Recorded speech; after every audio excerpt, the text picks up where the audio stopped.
You were my love and my friend. I thought the game would never end. You tore out my heart without anesthesia. Behavior that's hard to defend. How could you put me in this position? I really miss my Intellivision, and now I'm bleeding from this incision. I really want my Intellivision.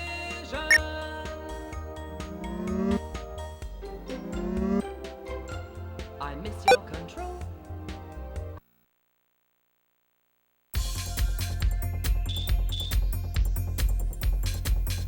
In 1977, Mattel Toys started an electronics division and released the world's first microprocessor-based handheld games. The same year, Atari released the Atari 2600 video game system. Mattel Electronics started development on its own video game system, Intellivision. Test marketed in 1979, it was officially introduced in 1980. Initially, Mattel stressed that Intellivision was intelligent television, not a toy, but the cornerstone of a home computer system that would be as educational as it was entertaining. However, Mattel quickly discovered that driving the sales of Intellivision were its screen graphics, which were higher resolution than the Atari 2600. Mattel capitalized on this with a blitz of TV and print ads that featured side-by-side comparisons of the Atari and Intellivision systems. Sales of Intellivision skyrocketed. The video game wars had begun.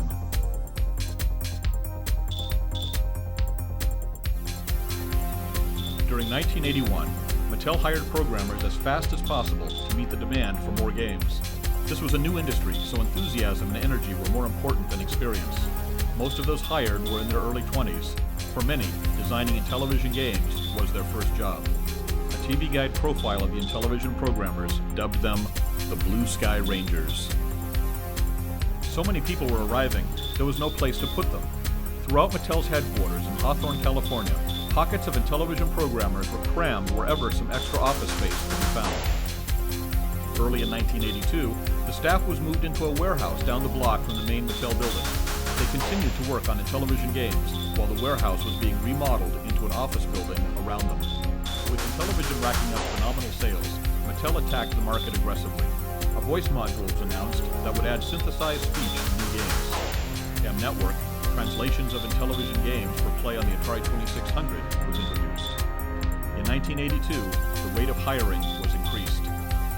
Soon there were well over 100 programmers, artists, managers, writers, and others on the second floor of the converted warehouse, all working on game software. The windowless warehouse was open 24 hours a day. The pressure of deadlines was constant. Working late or all night was normal. Because of the odd hours, the programmers, mostly young and single, tended to socialize with each other. Working at Mattel, one artist remarked at the time, was like living in a college dorm.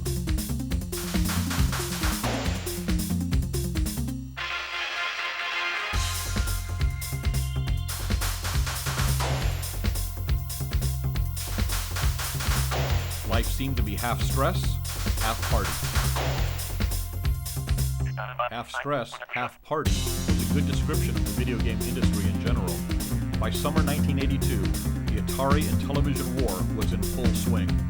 The Atari 2600 was in over 10 million homes, the Intellivision in 3 million. Successful games sold 1 million plus copies. Other companies were now producing games for one or both systems. Soon, a glut of titles flooded the store shelves. Competition was growing increasingly cutthroat. Many of the games in this glut of titles were rushed to market and were of poor quality. Disappointed consumers turned their television sets from video games to the hot new thing, MTV. But Mattel stepped up development and hiring. Intellivision 2 was introduced. It would play existing Intellivision cartridges and, with the optional system changer module, also play Atari 2600 cartridges. Intellivision 3 was announced as the answer to the new, higher-resolution ColecoVision system. Intellivision 3 would play existing Intellivision cartridges at normal resolution, plus new, higher-resolution cartridges. M-Network expanded into computer games for the IBM PC and Apple II. A new programming division was opened in Taiwan to handle the overflow from California. Another programming division was opened in the south of France to develop games for Intellivision's fast-growing European market. The early keyboard component, which had only been released in test markets, was replaced by the entertainment computer system. And Mattel Electronics' new, non-Intellivision computer system, the Aquarius, made its debut. This aggressive and expensive development took its toll. Mattel Electronics started posting massive losses. It was hoped that the spending would pay off once the new product hit the market. The June 1983 Consumer Electronics Show in Chicago was expected to be the turnaround. Mattel Electronics made a huge splash. Retailers and the press finally saw the hardware and software that Mattel had been promising for months. While the enthusiasm for Intellivision and its games was still strong, the reception for the new hardware, Intellivision 3, Aquarius, the entertainment computer system, was lukewarm. Too little, too late, commented one analyst. Mattel Incorporated responded by replacing Electronics' top management. A new team was brought in to stress software development over hardware. The new team discontinued the IntelliVoice and Aquarius, canceled the still unreleased Intellivision 3, and put future development of the entertainment computer system at the lowest priority. Over 500 workers were laid off in August. Game development continued, but so did the slide into debt. In October 1983, Mattel Electronics announced losses of over $280 million for the year. More layoffs quickly followed. Down to about 30 people, the software staff spent November and December polishing up their games and their resumes. The remaining programmers were laid off January 20th, 1984.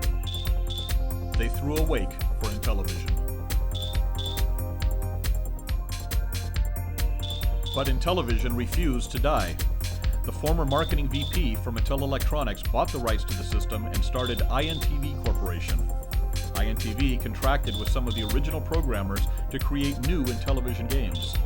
Running a low-overhead operation, INTV was able to supply Intellivision owners with new games throughout the rest of the 1980s. But in 1990, with the rise of new video game systems led by Nintendo, interest in Intellivision games faded.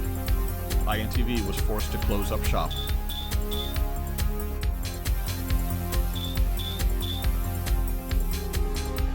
The Blue Sky Rangers, however, lived on. The original programmers, many still working in the game industry, regularly got together for reunions and parties. In June 1995, they started a website about how the Intellivision games were created. The response was overwhelming. Thousands of fans who grew up with Intellivision wrote in, wanting to play the games again. So Intellivision Productions Incorporated was formed to bring the original games to new platforms and to new generations.